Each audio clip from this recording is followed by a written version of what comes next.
coming out tonight, celebrating 130 years of uninterrupted service for Felton Institute. And it's an important night for us. And it's an important night for our staff and for our stakeholders and our partners to be here. I'm so pleased that the 17 years that I've spent in the agency that we've taken the opportunity to redirect our energies. 17 years ago, I was hired here as a consultant, and then immediately after that, I became part of the leadership team. And it was a part of the initial vision that Bob Bennett and I had about taking Felton, who had 10 computers for 170 staff, and who had aged a bit, and to bring us forward into a new generation where we could actually be a community-based hub. Am I too close? A community-based hub, so that we could have programs that would create models that had extreme outcomes, that were focused in on actually changing people's lives, that could be replicated, that would be built on evidence-based practices, that would actually have an electronic health record that would support us being able to monitor and track the outcomes that we're providing, and actually be able to inform how community services would be changed. And so we set out to basically build this organization so that research could be done in the community versus being done externally by research organizations. And I think we've accomplished much of what we set out as our goal. So here we're about to go through another stage of goal setting for the next 4 or 5 years going forward. And we're looking back at what we've achieved, and now we have a workforce of over 600 people. We're in 5 counties. We serve over 50,000 people a year, and it's an amazing amount of accomplishment.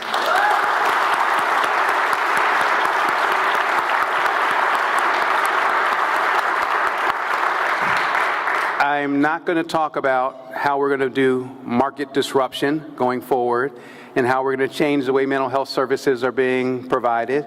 Those are things that we're going to do with the partnership of some of the agencies here and certainly with the government representatives here, because there are opportunities for us to change the way health services are provided. And we sit in partnership with the city and county, able to provide information that will support them. One of the goals that we had is that the investment that people make in Felton, we wanted to make sure that we could tell them the value of the investment, and we can show them in demonstrated forms and fashions that these investments are providing the outcomes that we're looking for. So thank you again for being partners in this incredible work. And the other thing that I'm reminded is that I've never seen a client, in terms of, I don't serve all those clients, our staff serve those clients, and I talk to them, and sometimes they get overwhelmed because we serve people from birth to the golden years, but we also serve people who are in extreme crisis. We have the full service partnerships, intensive case management, and a lot of people, and that work is really hard. And our staff going into the homeless encampments and working with the support of the city is extremely complicated work. And I really appreciate the fact that my staff are as dedicated as they are. We, as a rule, we're not a nonprofit organization, we're a for-purpose organization, and it is our goal to make sure that we create sustainability for the organization going forward, but we also seek to fix and find answers to the most troubling problems that we're facing. So we're excited to be working on homeless solutions here in San Francisco. We're excited to be working with people who've been challenged with severe mental health challenges, and it is an extreme opportunity for us to work with the justice-related programs as well as a full continuum of care. As I've talked about in the program, we were visited by at least 8 different countries in the last 2 years, and I think most recently we're going to have a tour by another delegation from Korea that's going to be here to visit our programs. And for us and for the staff, that's really satisfying, because in this space that we operate, it feels like we're just ordinary people trying to do special work.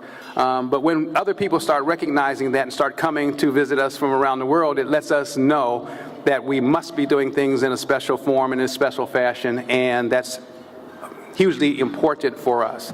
And then for me to have an opportunity to speak in Singapore and Milan and a number of other places at the invitation of these other delegations is really important for us. So again, I thank you for being a part of what makes us special.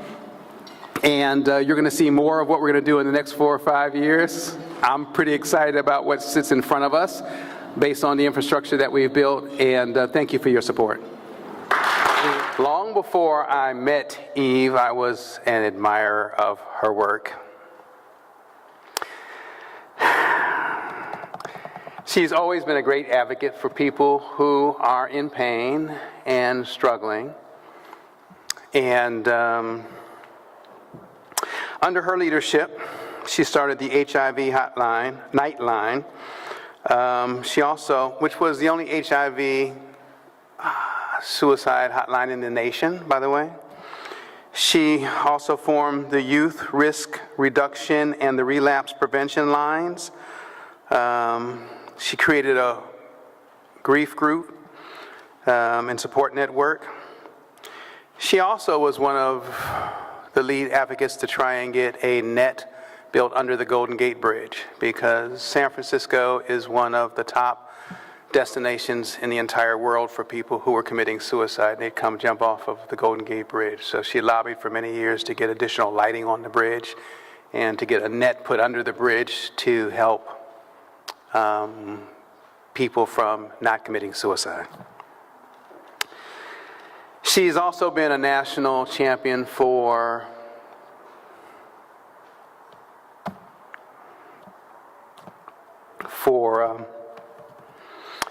creating discussions and making it important for people to discuss suicide. Because it's one of those things that nobody wants to talk about, and everybody needs to talk about it. Because we need to know, as James talked about, is that you don't know when it's going to affect somebody in your life. And if you know that there are resources and you know somebody who's struggling, then the ideal is to get them the support that they need to help people understand that there's a reason to live and that there are choices that they have. She also was a major advocate for gun control and gun buybacks, because 50% of the people who commit suicide do it with guns. And so she's been a huge national advocate for trying to promote the gun buybacks to keep those out of the hands of people who get to the point in their life where they lose a reason for living, and too often they take other people's lives at the same time as well. So it is my pleasure. I need to say that Eve is one of the funniest people you'll ever meet. She literally is a comedian now that she's retired, but she's always been a comedian, and the annual event that San Francisco Suicide Prevention does is actually a comedy annual event, so make sure you come to that this next year. We just had it a couple of months ago. That's funny, okay. But you should make sure you come, because it's a comedy event. But it's amazing. She's such an amazing, loving woman. So Felton is giving our Legacy of Love Award to someone who reminds us that we must do things with love, because what we do from the heart touches the heart. Eve, would you come up here and accept your award?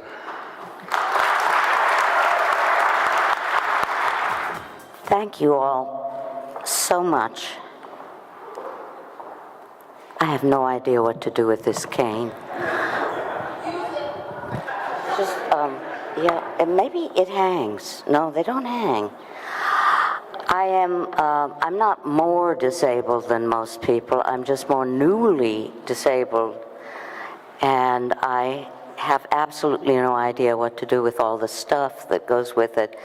But I am a firm believer that it behooves all of us to, at some point in our lives, undertake to become someone that we see all the time, but we don't know what kind of a life they live, so that we can understand them more fully. And this is my internship doing that right now. I don't think I can say anything after Al did all that, but I really want to say how honored and proud I am that this organization is part of Felton, and that Felton is part of us.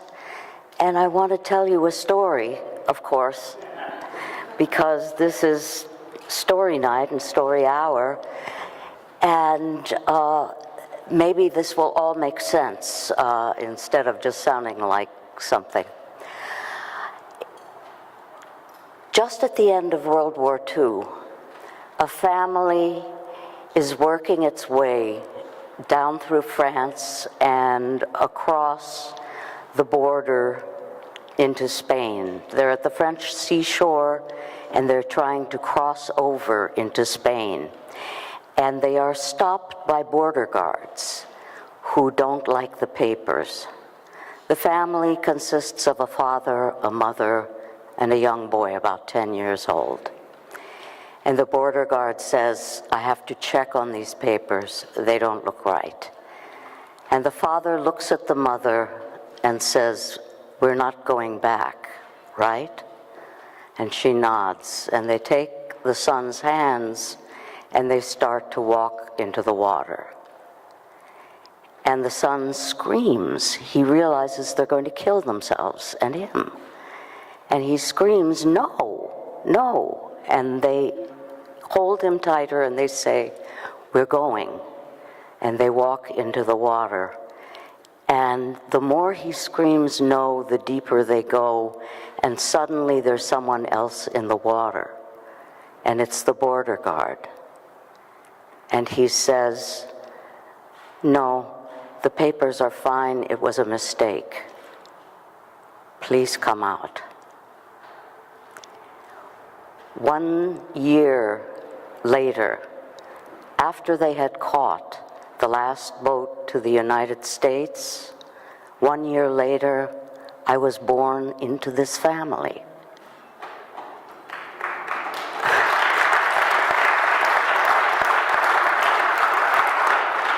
I wish I could tell you that everybody lived happily ever after. They were crazy. But they were a gift, and what they really made me realize is that immigration and discrimination and oppression and now even natural devastation have suicide as a silent shark following them always, feeding on the misery that comes and the hopelessness that comes. It is not just mental illness. It is the pain that comes from feeling trapped and not knowing what else to do but walk into the water. So I learned to feel comfortable, and I thought, this is not such a strange place. And the people I worked with also felt this isn't a strange place. And what we learned was that we could increase the kinds of services we did, and that there were increases in the country that were happening all around us. Just yesterday, if you read CNN, we learned that the suicide rate among African American youth between the ages of 5 and 15 has been skyrocketing. And even though this has not been totally studied, what they have realized is it is for the same reason that it occurs in elderly men in isolated rural districts, proximity to firearms. It is no longer something that is happening to someone and someone should take care of it. When I joined the agency, people said to me, this is great, now someone will take care of this, because it is happening to someone. And I said, it's happening to us. When there was a man, I don't know if you remember this, on the Bay Bridge once, there was a man who had crawled over the edge and he was holding up traffic. Does anyone remember this? he was angry about something his daughter had done, and an announcer got on the air. He was a sportscaster or something, and he said, "Why don't they just push him off so that the traffic can go?"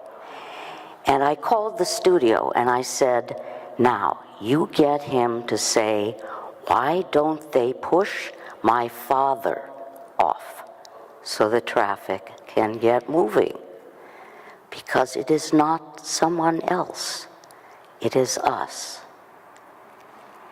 And I am so proud that San Francisco Suicide Prevention is working with Felton, because Felton is a very us kind of place. And we were an us kind of place. We were a place where many things got cultivated around me, and now I can know that those will skyrocket here, and that all of those people will be us, just like everyone in this room. And I've been inhaling this room all evening, and it's made me feel so wonderful. Everyone in this room is us. We are us. We are not someone else. During Elizabethan times, it was believed that toads had buried in the tops of their heads valuable jewels. And Shakespeare said, "Adversity, like the toad, bears yet in its crown an inestimable jewel." We are the jewels in the crown, all of us. We are us. And I am so proud of us, and so in love with us, and so honored to be a part of us. And I thank you all so much for making all of this possible, for being here tonight, and for being together on this miracle. Thank you.